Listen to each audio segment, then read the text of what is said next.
Boleh disiapin? Siap. Sebelum memulai pembelajaran kita pada hari ini, alangkah baiknya kita berdoa. Berdoa menurut agama dan kepercayaan masing-masing. Berdoa dimulai. Berdoa selesai. Memberi salam. Assalamualaikum warahmatullahi wabarakatuh. Gimana ketua kelas, ada yang izin nggak ini? Izin nggak ada, Pak. Ada semua berarti ya, Pak? Minggu kemarin kita bahas soal bagasi sosial ya? Jadi minggu ini kita masuk ke materi gejala sosial. Izin buka.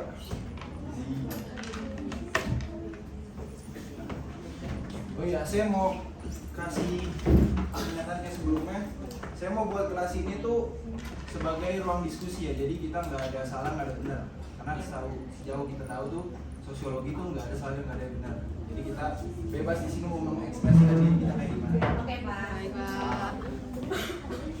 Yang pertama ada definisi gejala sosial. Jadi gejala sosial adalah peristiwa, kondisi atau fenomena yang muncul dalam kehidupan masyarakat akibat interaksi antar manusia dan dapat diamati secara ilmiah. Ada yang bisa kasih contohnya nggak? Gak ada yang bisa. Saya kasih contohnya, misalnya ketika saya punya circle gitu, saya nongkrong akhirnya kayak saya perlu ada kemajuan di tongkrongan saya. Misalnya saya tiba-tiba buat tongkrongan saya ini, kalian tahu Pandawara Group gak? Nah jadi sesuatu yang hasil dari interaksi manusia atau masyarakat itu bisa disebut gejala sosial. Kita masuk ke karakteristik gejala sosial. Yang pertama ada bersifat kompleks dan rumit. Dan rumit. Nah, ada yang bisa kasih contoh? Coba Viko kasih contoh. Kamu di pojok. Salah apa? Contoh apa? Yang bersifat kompleks atau rumit. Yang ini? Tapi minggu lalu saya nggak masuk, Pak. Jadi saya nggak tahu. Udah, ini saya jelasin sedikit ya. Jadi sejauh yang kita tahu gejala sosial itu tuh bersifat kompleks dan rumit. Kenapa bisa bersifat kompleks dan rumit? Karena gejala sosial itu berhubungan sama manusia. Yang kita tahu kan manusia itu kan makhluk sosial yang rumit ya. Jadi banyak faktor-faktor gitu. Jadi misalnya saya kasih contoh misalnya si Vigo ini, misalnya si Vigo miskin misalnya. Nah, apakah kalau saya bilang kalau Vigo itu miskin karena malas kerja, itu benar atau enggak menurut kalian? Apa? Gantung. Jawabannya berarti rumit kan? Nah, bisa jadi Vigo miskin, Vigo miskin itu karena dia bisa jadi karena lapangan kerja yang sedikit mungkin, atau pendidikan kerjanya yang rendah gitu, atau kayak ekonomi di negaranya mungkin lagi susah gitu kan. Nah, jadi udah paham kan jauh ini apa itu bersifat kompleks? Jawab dong. Lanjut yang kedua, ada beraneka ragam. Jadi gejala sosial itu tuh bentuknya tuh banyak banget dan beda-beda di setiap masyarakat gitu. Ada yang bisa ngasih contoh nggak? Saya kasih contoh lagi ya. Di kota besar tuh misalnya masalahnya tuh macet, orang-orang individualis atau gaya hidup konsumtif gitu misalnya. Nah kalau di desa tuh mungkin masalahnya tuh lebih ke pendidikan atau akses pekerjaan gitu. Jadi gejala sosial tuh gak cuma dari satu jenis saja gitu. Jadi udah paham belum beraneka ragam tuh maksudnya apa? Nah kita lanjut ke karakteristik gejala sosial ketiga, yaitu tidak bersifat universal. Jadi maksud dari tidak bersifat universal ini tuh artinya tuh gak semua masyarakat tuh ngalamin gejala sosial yang sama. Ini saya kasih contoh lagi ya. Jadi maksud tidak bersifat universal itu misalnya contohnya misalnya di kota itu budaya tuh nongkrong sampai malam atau sampai pagi misalnya. Nah sedangkan di kota itu lebih ke apa ya, lebih ke kadang pekerjaannya susah atau pendidikannya tuh masih kurang mumpuni gitu. Paham kan sampai sini?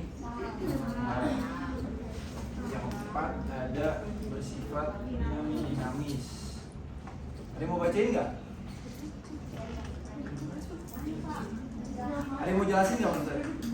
Saya coba. Nah, coba Dimas, boleh. Bersifat dinamis kan maksudnya berubah-ubah gitu ya. Berarti yang mana mengikuti zaman atau tren yang ada. Kalau saya bisa ambil contoh tuh dari yang dulu anak muda misalnya mainnya tuh nongkrongnya di warnet atau di lapangan secara langsung gitu. Terus kalau sekarang kan nongkrong mereka biasa main gadget terus main media sosial juga, main TikTok. Jadi masalah sosial juga ikut berubah. Mana dulunya juga mungkin karena apa lingkungannya yang ketemu secara langsung itu bisa jadi mungkin tawuran gitu. Juga kalau yang sekarang kan tadi kan karena kebiasaan di internet jadi bisa aja maksudnya kan cyberbullying. Benar banget tadi Dimas.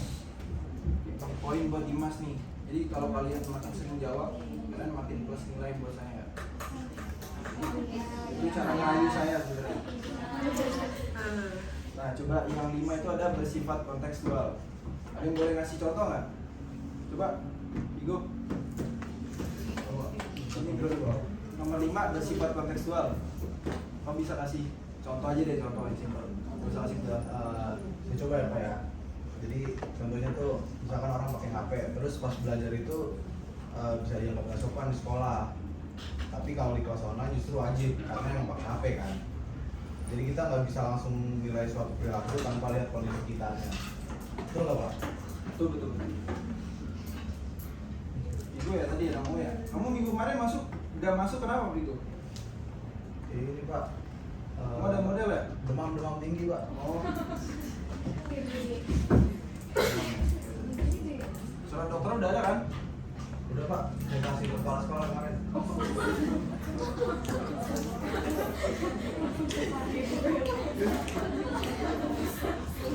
Ini kita masuk ke karakteristik gejala sosial terakhir, yaitu sulit diprediksi. Nah, jadi ini yang terakhir saya aja ya. Jadi gejala sosial itu tuh sering muncul gitu tiba-tiba dan juga susah ditebak gitu hasilnya. Kayak misalnya contohnya ada yang tahu Ice Bucket Challenge gak? Itu kan awalnya kan dari viral tuh ya. Terus orang-orang nyoba, ternyata setelah dicoba tuh ternyata tuh nggak aman kan. Jadi kayak secara gak langsung kan orang-orang nyoba semua, ternyata hasilnya fatal kan. Nah, ya kayak gitu, sulit diprediksi. Nah yang terakhir ini sebenarnya ada bentuk dan jenis gejala sosial. Ada yang mau baca yang positif gak? Bintang mungkin? Mau Pak. Jadi kalau dari bentuk dan jenis gejala sosial dari yang positif, yang pertama ada solidaritas sosial, yang kedua ada mobilitas sosial ke atas, yang ketiga ada gerakan kesetaraan gender, lalu yang keempat ada aksi gotong royong dan filantropi, lalu yang terakhir yang kelima ada peningkatan kesadaran pendidikan. Nah, Poin Pak. Poin. ayo poin buat Bintang.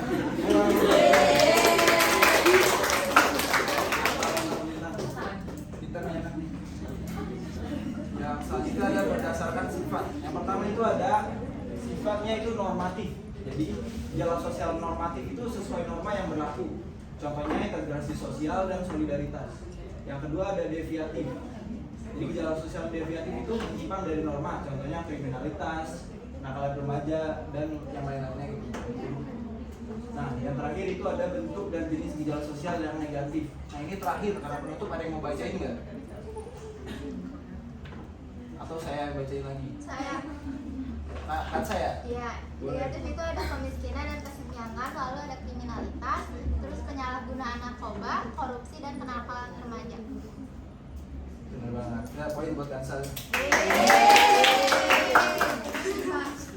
Nah, kita ini nextnya post test. Nah, tadi kita kan udah diskusi. Nah, sekarang ini saya mau kalian tuh berkelompok sama teman sebangku kalian ya. Jadi ini tuh saya nggak nyari jawaban kalian tuh benar atau salah. Jadi saya mau tahu isi dalam pikiran kalian tuh apa. Karena kan kita diskusi. Enggak gampang.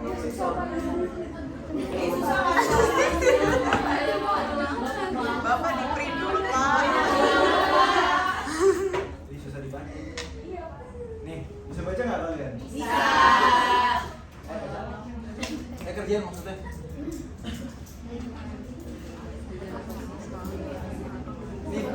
ya, jadi berbangku.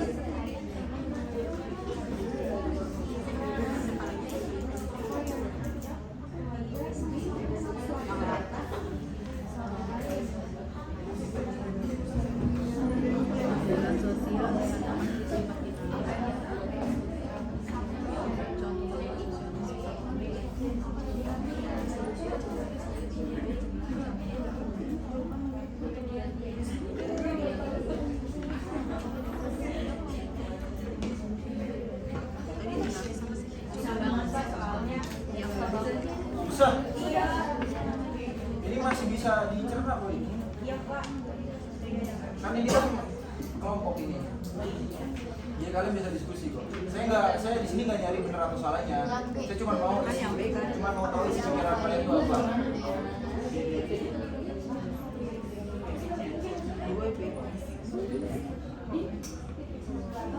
Ini tidak bersifat biasa.